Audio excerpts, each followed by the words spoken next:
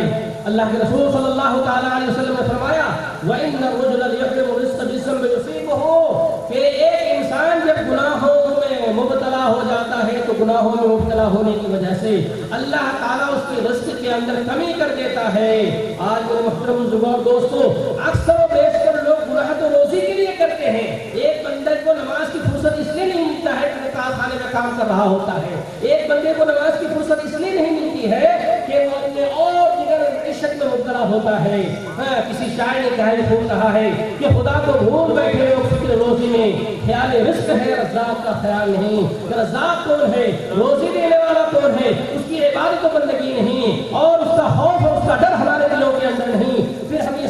شکایت کرتے ہیں کہ ہمارا کاروبار نہیں چلتا ہے، ہمارا روزی روزگار دن بدن گھٹتا جا رہا ہے. میرے محترم بزرگوں اور دوستو، جب تم گناہوں کے دلدل میں پھنسے رہو گے، اپنے کارخانوں میں بیٹھ کر اس کی غیبت کرتے رہو گے، اس کی پگڑی اٹھا لو گے، اس کی پگڑی اٹھا لو گے، دکانوں میں بیٹھ کر لوگوں کی غیبتیں کرو گے، گناہ کے کام کرو گے، دکانوں میں بیٹھ کر نماز کے وقت اوقات گزارتے رہو گے، تو کہاں سے تمہارے کاروبار میں برکت ہوگی؟ کہاں تمہارے کھیتوں میں فصلیں اگیں گی؟ کہاں تمہارے روزی روزگار میں برکت ہوگی؟ اس لیے آج یہ شکایت کرنے سے پہلے کہ ہمارا دھندا نہیں چل رہا ہے، ہمارا کاروبار نہیں چل رہا ہے، آپ اپنے دامن کے اندر جھانک کر دیکھیں کہ آپ کا دامن کہیں گناہوں سے داغدار تو نہیں ہے. کیونکہ اللہ تعالیٰ نے قرآن مجید کے ارشاد فرمایا وَضَرَبَ اللَّهُ مَثَلًا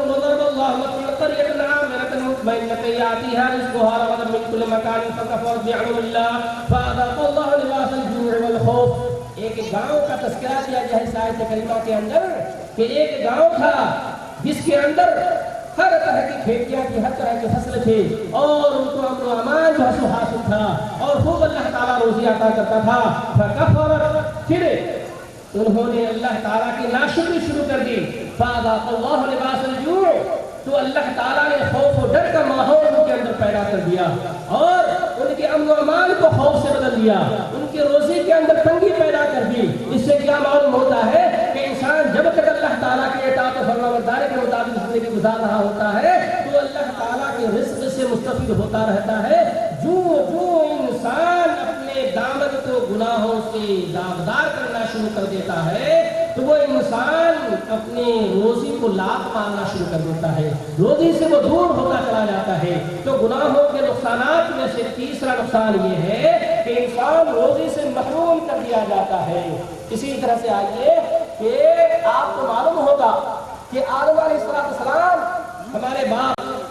حوا علیہ السلام ہماری ماں، ان کو اللہ تعالیٰ نے اپنی قدرت کاملہ سے پیدا فرمایا، جنت میں بسایا. جنت میں بسانے کے بعد کہا وَقُلْنَا يَا آدَمُ اسْكُنْ أَنْتَ وَزَوْجُكَ الْجَنَّةَ وَكُلَا مِنْهَا رَغَدًا حَيْثُ شِئْتُمَا وَلَا تَقْرَبَا هَٰذِهِ الشَّجَرَةَ فَتَكُونَا مِنَ الظَّالِمِينَ. کہ آدم و حوا سے کہا گیا کہ تم اس جنت کے اندر رہو، جنت کی جو بھی نعمتیں ہیں ان کو کھاؤ پیو، آرام سے رہو. وَلَا تَقْرَبَا هَٰذِهِ الشَّجَرَةَ، لیکن اس فلاں درخت کے قریب تم مت جانا. یہ جو درخت ہے، یہ جو پیڑ ہے، یہ جو پودا ہے، اس کو اگر تم کھا لو گے تو تم جنت کی نعمتوں سے محروم کر دیے جاؤ گے، اللہ تعالیٰ کی نافرمانی کر بیٹھو گے، گناہ کر بیٹھو گے. بڑی دل لگی کے ساتھ سننے والی بات ہے کہ وہ آدم و حوا، وہ آدم جس کو اللہ تعالیٰ نے فرشتوں کے ذریعے سے سجدہ کروایا، وہ آدم جس کو اللہ تعالیٰ نے جنت کے اندر بسایا، وہ آدم جس کو اللہ تعالیٰ نے جنت کی سرداری دی، وہ آدم جس کو اللہ تعالیٰ نے جنت کے اندر کھلی آزادی دی کہ جہاں چاہو جاؤ، جو چیز کھاؤ پیو. وَلَا تَقْرَبُوا هَٰذِهِ الشَّجَرَةَ، بس ایک ہی چیز کی مناہی ہے، ایک چیز کی رکاوٹ ہے کہ اس درخت کے پاس مت جانا. لیکن شیطان نے اسی درخت کو ٹارگٹ بنایا کہ اس درخت کے قریب جانے سے آدم و حوا کو منع کیا گیا ہے. اگر میں اس درخت کے قریب لے جاؤں اور یہ اس درخت کو کھا لے تو یہ اللہ تعالیٰ کے گناہوں میں شامل ہو جائیں گے، اللہ تعالیٰ کے ناراضگی کا شکار ہوں گے، ان کی جنت لباس چھینی جائے گی، ان کے روزے سے محروم کر دیا جائے گا. اور شیطان اپنے ٹارگیٹ میں مشہور ہوا. اس نے آدم و حوا سے کہا کہ اگر اس درخت کو کھا لو گے تو ہمیشہ ہمیشہ اسی جنت کی نعمتوں کو کرو گے رہو گے. چنانچہ آدم و حوا شیطان کے بہکاوے میں آ کر جب اس شجر ممنوعہ کو کھایا تو شجر ممنوعہ کو کھانے کے بعد وہ آدم جس کو اللہ تعالیٰ نے فرشتوں کے ذریعے سے سجدہ کروایا، وہ آدم جس کو اللہ تعالیٰ نے جنت میں بسایا، اس آدم پر سب سے پہلے گناہوں کا پکڑ کیا ہوا کہ اللہ تعالیٰ نے جنت کی لباس چھین لی، جنت کی لباس چھین لی، ننگے ہو گئے. اور جب انہیں اپنے شرمگاہوں کی حفاظت کا احساس ہوا تو درخت کے پتوں کے ذریعے سے اپنے شرمگاہوں کو ڈھانپنے لگے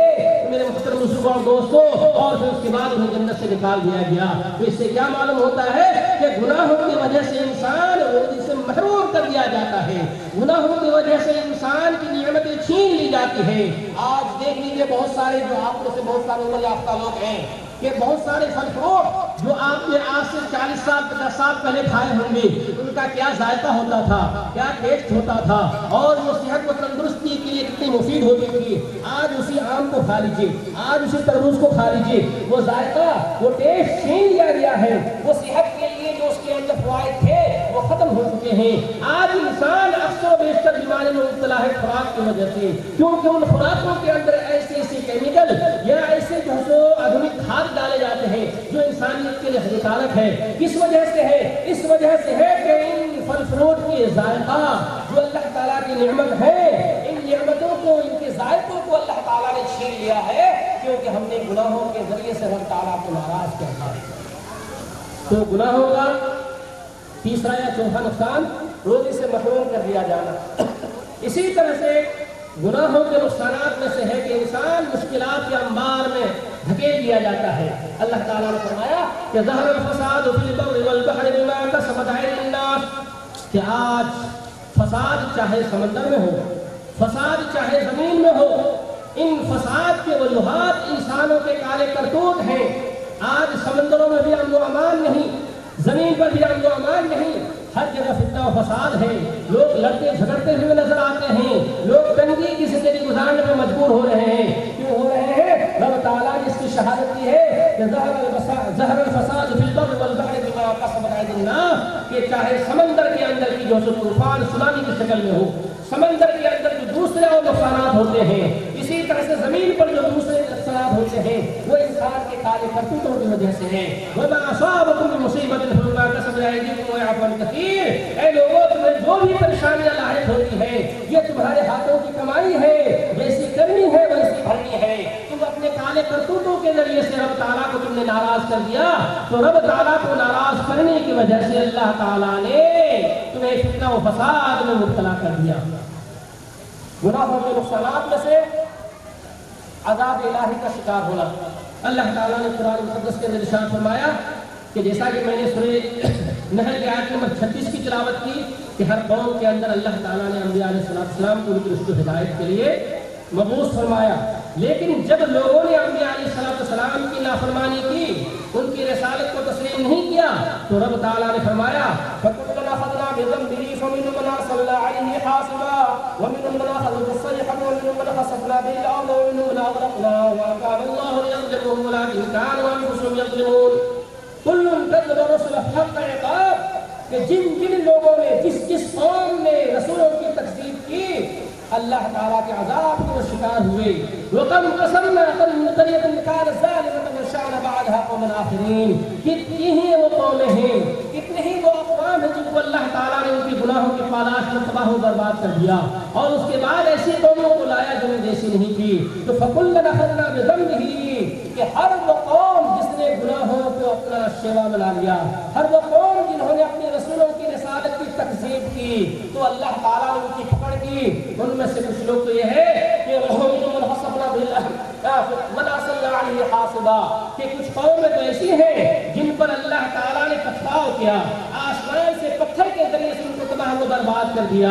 اسی طرح سے کچھ قومیں ایسی ہیں جن کو تیز آواز کے ذریعے سے اللہ تعالیٰ نے تباہ و برباد کر دیا۔ کچھ قومیں تو ایسی ہیں جن کو اللہ تعالیٰ نے تیز و تند آندھی کے ذریعے سے تباہ و برباد کر دیا۔ کچھ قومیں تو ایسی ہیں جن کو اللہ تعالیٰ نے زمین میں دھسا کے تباہ و برباد کر دیا۔ کچھ قومیں تو ایسی ہیں جن کو اللہ تعالیٰ نے غرقاب کر دیا، پانی میں ڈبو کر ہلاک کو برباد کر دیا۔ کس وجہ سے برباد کیا؟ گناہوں کی وجہ سے۔ وَمَا كَانَ اللَّهُ لِيَظْلِمَهُمْ وَلَٰكِن كَانُوا أَنفُسَهُمْ يَظْلِمُونَ، کہ اللہ تعالیٰ تو غفور رحیم ہے، وہ کسی بھی قوم پر ظلم کرنے والا نہیں ہے، ظلم کو اس نے اپنے اوپر حرام کر لیا ہے، لیکن لوگ خود اپنی جانوں پر ظلم کرنے والے ہیں، اور ان ظلم و زیادتی کی وجہ سے یہ عذاب الہی کے شکار ہوتے ہیں۔ تو میرے محترم مسلمان دوستو، خصوصی طور پہ امت محمدیہ کے لوگوں، پچھلے قوموں نے جنہوں نے رسولوں کی تکذیب کی، جنہوں نے گناہوں کے دلدل کو اپنایا، اللہ تعالیٰ نے ایک بار ان کو ہلاک و برباد کر کے رکھ دیا۔ قربان جائیے نبی پاک صلی اللہ تعالیٰ علیہ وسلم پر کہ نبی پاک صلی اللہ تعالیٰ علیہ وسلم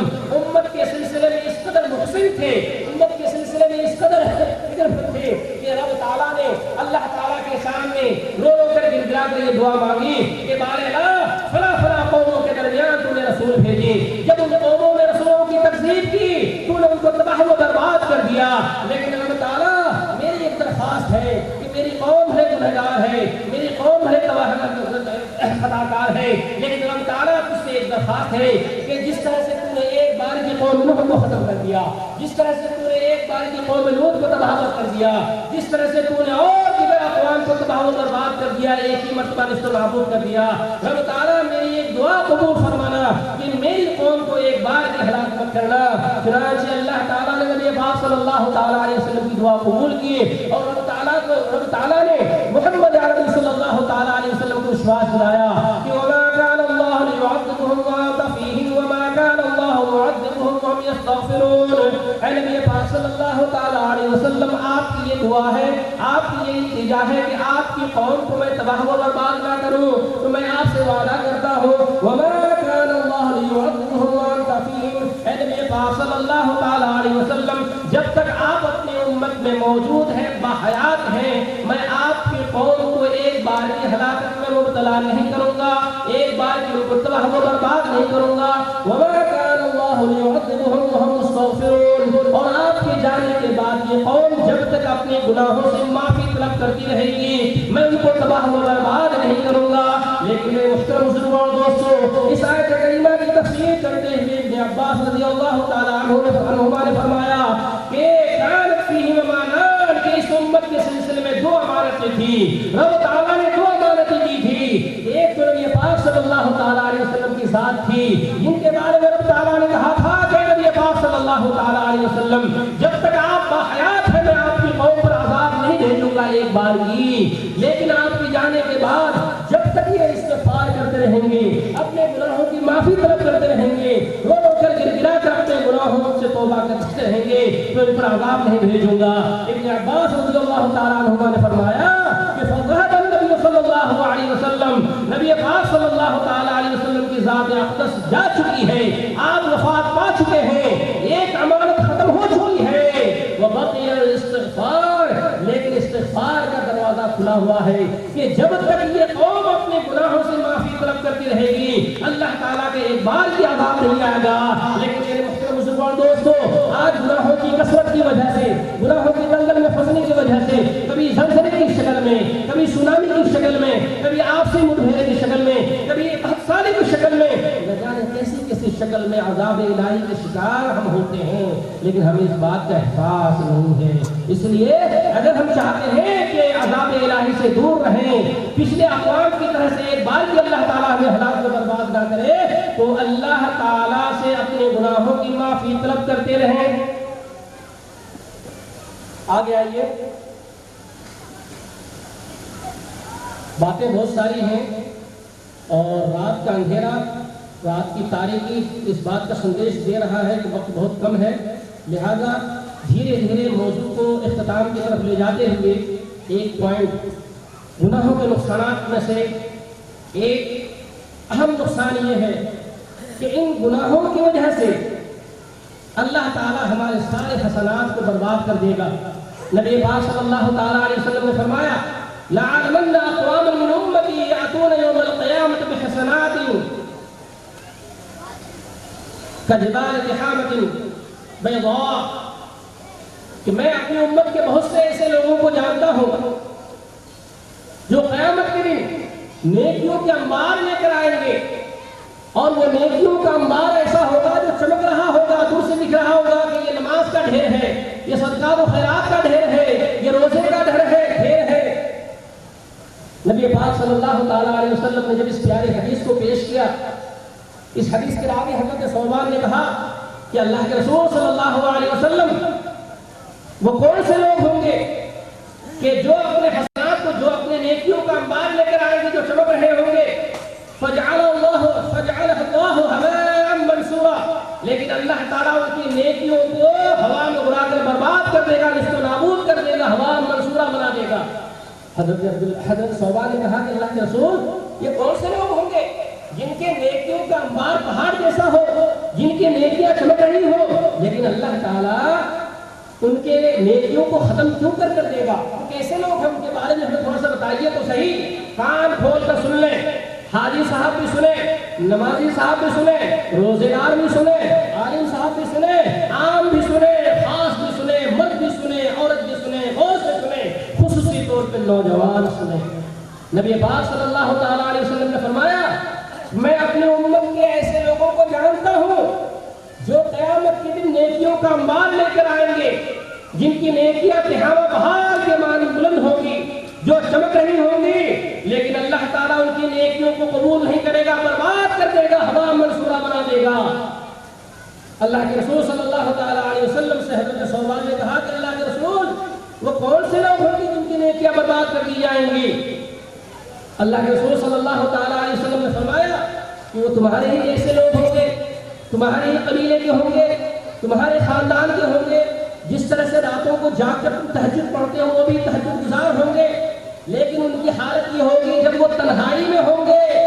تو اللہ تعالیٰ کے حرام کاموں میں مبتلا ہو جائیں گی، تنہا رہیں گے، کوئی دیکھ نہیں رہا ہوگا، لوگوں میں تو نیکیاں کرتے رہے ہوں گے، مسجدوں میں نماز پڑھتے رہے ہوں گے، بھری محفلوں میں اچھی اچھی باتیں کر رہے ہوں گے، لیکن جب تنہا رہے ہوں گے، ندی میں بیٹھے ہیں کوئی نہیں دیکھ رہا ہے، قبرستان کے نیچے بیٹھے ہیں کوئی نہیں دیکھ رہا ہے، کھیت میں بیٹھے کوئی نہیں دیکھ رہا ہے، رات کو ابا اماں سو گئے کوئی نہیں دیکھ رہا ہے، موبائل میں ہم لگے ہوئے ہیں۔ نبی پاک صلی اللہ تعالیٰ علیہ وسلم نے فرمایا کہ ایسے لوگوں کی نیکیوں کو برباد کر دیا جائے گا، قبول نہیں کیا جائے گا، جو محفلوں میں تو نیکیاں کرتے ہیں، نماز ادا کرتے ہیں، لیکن جب تنہائی میں ہوتے ہیں تو تنہائی میں اللہ تعالیٰ کے گناہ کے کام کرتے ہیں، اللہ تعالیٰ کے محارم کا شکار ہو جاتے ہیں۔ وہ کون سے لوگ ہیں؟ آج کل خصوصی طور پہ ہاتھوں میں ہے، یہ اللہ تعالیٰ کی رحمت ہے، اس کا صحیح استعمال ہونا چاہیے۔ اگر اس کا استعمال آپ نے تنہائی میں کیا، ایسی جگہ پہ کیا، ایسی ویب سائٹ آپ نے کھولے جس ویب سائٹ کے بارے میں آپ کے دل و دماغ کے اندر یہ احساس ہے کہ دائیں بائیں سے کوئی آ تو نہیں رہا ہے، ندی کے بیچ میں جا کر بیٹھ گئے کہ کوئی دور سے آئے گا تو بند کر دوں گا، کھیت میں جا کر آپ بیٹھ گئے کہ وہاں پہ میں ایسی ویب سائٹ چلاؤں گا کوئی نہیں آنے گا، کان کھول کر سن لیجئے کہ تنہائی میں جو گناہوں میں مبتلا ہوتا ہے، بھری محفل میں کتنی ہی نیکیاں کیوں نہ کر لے، رب تعالیٰ نے نبی پاک صلی اللہ تعالیٰ علیہ وسلم کی زبان یہ فرما دیا ہے، ایسے نیکی کرنے والوں کی نیکیوں کو میں قبول نہیں کروں گا، بلکہ عجیب لوگ ہیں، عجیب فطرت ہے، ہاں عجیب لوگ ہیں، عجیب فطرت ہے، محفلوں میں ہنستے ہیں، تنہائی میں روتے ہیں۔ ہونا یہ چاہیے کہ محفلوں میں تو ہنستے رہیں، لیکن جب تنہائی میں ہو تو تنہائی میں اللہ تعالیٰ کو رو رو کر گر گرا کر یاد کریں، تنہائی میں بھی اللہ تعالیٰ کی اطاعت و فرمانبرداری کریں۔ سات خوش نصیب افراد میں سے ایک افراد وہ بھی ہوگا کہ من ذکر خالیا ففاضت عیناہ، کہ وہ شخص خوش نصیب ہوگا جس کو عرش الہی میں جگہ دی جائے گی، کہ جس نے تنہائی میں اللہ تعالیٰ کو یاد کیا اور تنہائی میں اللہ تعالیٰ کے خوف سے اس کی آنکھیں اشکبار ہو گئی۔ لیکن افسوس کا مقام یہ ہے کہ یہ موبائل جس کے ذریعے سے کتاب و سنت کی باتیں ہمیں پڑھنی چاہیے، یہ موبائل جس کے ذریعے سے دینی باتیں ہمیں سیکھنی چاہیے، یہ موبائل جس کو مفید کاموں میں لگانا چاہیے، اس موبائل کے ذریعے سے ہم نے اپنے اعمال کو برباد کرنے کا ذریعہ ڈھونڈ لیا ہے۔ ایسی ویب سائٹ، ایسی چیزیں کہ جس کو ہم دوسروں سے چھپاتے ہیں۔ نبی پاک صلی اللہ تعالیٰ علیہ وسلم سے پوچھا گیا، اے نبی پاک صلی اللہ تعالیٰ علیہ وسلم، نیکی کس کو کہتے ہیں اور گناہ کس کو کہتے ہیں؟ آپ صلی اللہ تعالیٰ علیہ وسلم نے فرمایا کہ نیکی تو حسن اخلاق کا نام ہے، کہ حسن اخلاق نام ہے، نیکی ہر اس کام کو کہتے ہیں جس کو اللہ تعالیٰ پسند فرمائے، اور والاثم محاک فی نفسک، کہ گناہ وہ کام ہے جو تمہارے دل کے اندر کھٹکے اور تمہیں اس بات کا ڈر ہو کہ فلاں کو اس بات کا پتہ نہ چل جائے۔ کیا ایسی بات نہیں ہے کہ غلط ویب سائٹوں میں جب آپ گھس جاؤ تو آپ کے دل کے اندر عجیب سی کیفیت پیدا ہوتی ہے، آپ کے دل کے اندر یہ ڈر ہوتا ہے کہ کوئی دائیں بائیں سے آ تو نہیں رہا ہے؟ بہرحال عقل مند را اشارہ کافی است، عقل مند کے لیے اشارہ ہے کہ اگر آپ نے تنہائی میں ایسے کاموں کو کیا تو رب تعالیٰ نے کہا یستخفون من الناس ولا یستخفون من اللہ وهو معهم، اے لوگوں تم لوگوں سے ڈرتے ہو، اللہ تعالیٰ سے نہیں ڈرتے جو تمہارے ساتھ ہے۔ یعلم خائنۃ الاعین وما تخفی الصدور، وہ رب تعالیٰ تو وہ ذات ہے جو تمہاری آنکھوں کی خیانت کو بھی جانتا ہے کہ تمہاری آنکھیں کہاں جا رہی ہیں، تمہاری آنکھیں کیا دیکھ رہی ہیں، اور آنکھوں کی خیانت ہی کو نہیں بلکہ دل کی چھپی ہوئی بھیدوں کو بھی جانتا ہے۔ رب تعالیٰ کا ڈر ہونا چاہیے۔ اب آئیے عنوان کو آگے بڑھاتے ہیں کیونکہ وقت کافی ہو چلا ہے، کہ اب ہم نے سنا کہ گناہوں کے اسباب کیا ہے، ہم نے سنا گناہوں کی قسمیں کتنی ہیں، ہم نے سنا کہ گناہوں کے نقصانات کیا ہے۔ اب آئیے، اب اگر گناہوں سے دامن داغدار ہو جائے تو کیا کرنا چاہیے؟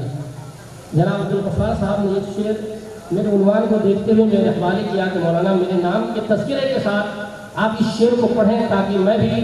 نیک کام میں جو تو شامل ہو جاؤں، کہ داغ تیرے دامن کے دھلے نہ دھلے، داغ تیرے دامن کے دھلے نہ دھلے، نیکیاں تیری ترازوں میں تولے نہ تولے،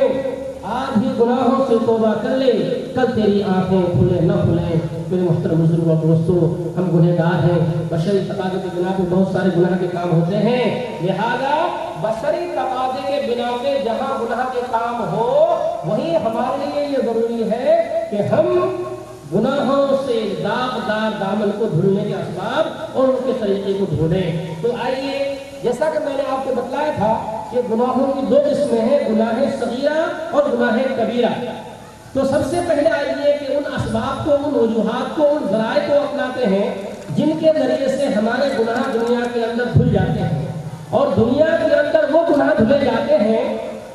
نیکیوں کے ذریعے سے اور دیگر اعمال صالحہ کے ذریعے سے، جو کہ گناہ صغیرہ ہے۔ اور گناہ صغیرہ بھی جب کثرت پہ آ جائے تو کنکر مل کر پہاڑ بنتا ہے، تو گناہ صغیرہ بھی اگر کثرت سے انجام دیا جائے تو وہ گناہ کبیرہ کا درجہ حاصل کر لیتا ہے۔ تو آئیے پہلے گناہوں کو مٹانے کے جو ذرائع ہیں، گناہوں کو کیسے مٹاتے ہیں، کن طریقوں سے مٹاتے ہیں، ان پر غور و فکر کرتے ہیں۔ کہ سب سے پہلی چیز گناہوں کو مٹانے کا طریقہ یہ ہے کہ اللہ تعالیٰ کا خوف، اللہ تعالیٰ کا ڈر۔ اللہ تعالیٰ نے قرآن مقدس کے اندر ارشاد فرمایا، یا أيها الذين آمنوا اتقوا الله وقولوا قولا سديدا يصلح لكم أعمالكم ويغفر لكم ذنوبكم ومن يطع الله ورسوله فقد فاز فوزا عظيما. اے ایمان والو، اللہ تعالیٰ سے ڈرو اور سیدھی اور سچی بات کہو. جب تم اللہ تعالیٰ سے ڈرو گے، سیدھی اور سچی بات کہو گے، تو کیا فائدہ ہوگا؟ یصلح لکم اعمالکم، تمہارے اعمال کو اللہ تعالیٰ درست کر دے گا. یصلح لکم اعمالکم ویغفر لکم ذنوبکم، اور اللہ تعالیٰ تمہارے گناہوں کو معاف فرما دے گا. اس سے کیا معلوم ہوا کہ اگر انسان اللہ تعالیٰ کا خوف، اللہ تعالیٰ کا تقوی اپنے اندر پیدا کرتا ہے اور اسی طرح سے سیدھی اور سچی بات کہنے کی وہ عادت ڈال لیتا ہے، تو اس کے ذریعے سے اس کے گناہ مٹا دیے جاتے ہیں. انسان کے دل کے اندر تقوی و پرہیزگاری ہو، حرام و حلال کی تمیز ہو، ہر قسم کے چھوٹے بڑے گناہوں سے بچنے کا مادہ اس کے اندر ہو، اور زبان پہ کنٹرول رکھتے ہوئے ہمیشہ وہ سیدھی اور سچی بات کہے، تو اس کے ذریعے سے اس کے گناہ مٹا دیے جاتے ہیں. اسی طرح سے رب تعالیٰ نے فرمایا کہ ان الذین یخشون ربهم بالغیب لهم مغفرۃ واجر کبیر، کہ جو لوگ غائبانہ طور پہ اللہ تعالیٰ سے ڈرتے رہتے ہیں تو ایسے لوگوں کے لیے اللہ تعالیٰ کی مغفرت ہے. اور مغفرت کا مطلب یہ ہوتا ہے کہ اللہ تعالیٰ اس کے گناہوں کو معاف فرما دیتا ہے. واجر کبیر، اور بہت بڑی کامیابی ہے. کیا مطلب؟ کہ اللہ تعالیٰ کا ڈر اگر ہمارے دل کے اندر ہے تو اللہ تعالیٰ کے ڈر کی وجہ سے گناہوں سے جب ہم بچتے ہیں تو اللہ تعالیٰ اس طرح سے ہمارے لیے مغفرت کا دروازہ کھول دیتا ہے، اور پھر اللہ تعالیٰ ہمیں جنت میں داخلہ نصیب فرمائے گا. گناہوں کو مٹانے کا پہلا ذریعہ کیا ہے؟ اللہ تعالیٰ کا خوف، اللہ تعالیٰ کا ڈر، اللہ تعالیٰ کا تقوی. دوسرا طریقہ کیا ہے؟ اطاعت رسول. گناہوں کو مٹانے کا دوسرا طریقہ اطاعت رسول. قل ان کنتم تحبون اللہ فاتبعونی یحببکم اللہ ویغفر لکم ذنوبکم واللہ غفور رحیم. اے نبی پاک صلی اللہ تعالیٰ علیہ وسلم، آپ ان سے کہہ دیجئے کہ اگر تم اللہ تعالیٰ سے محبت کرنا چاہتے ہو تو فاتبعونی یحببکم اللہ. اے لوگو، تم اللہ تعالیٰ سے محبت کرنا چاہتے ہو تو پہلے میری اتباع کرو. میری اتباع کے بغیر اللہ تعالیٰ کے محبت کا درجہ حاصل نہیں کر سکتے. جب اللہ تعالیٰ تم سے محبت کرنے لگے گا تو کیا فائدہ ہوگا؟ کہ جب تم میری اتباع کرو گے تو اللہ تعالیٰ تم سے محبت کرنے لگے گا. وَيَغْفِرْ لَكُمْ ذُنُوبَكُمْ، اور اللہ تعالیٰ تمہارے گناہوں کو معاف فرما دے گا، کیونکہ اللہ تعالیٰ بخشنے والا، رحم کرنے والا ہے. تو اس سے کیا معلوم ہوا کہ نبی پاک صلی اللہ تعالیٰ علیہ وسلم کی اطاعت و فرما برداری گناہوں کو مٹانے کا ایک بہترین ذریعہ ہے. نبی پاک صلی اللہ تعالیٰ علیہ وسلم کی اطاعت و فرما برداری گناہوں کو مٹانے کا ذریعہ ہے، لیکن نبی پاک صلی اللہ تعالیٰ علیہ وسلم کی نافرمانی جہنم رسید ہونے کا ذریعہ ہے. اللہ تعالیٰ نے سورہ حجرات کے اندر ارشاد فرمایا لا تقدموا بین یدی اللہ ورسولہ واتقوا اللہ لا ترفعوا اصواتکم فوق صوت النبی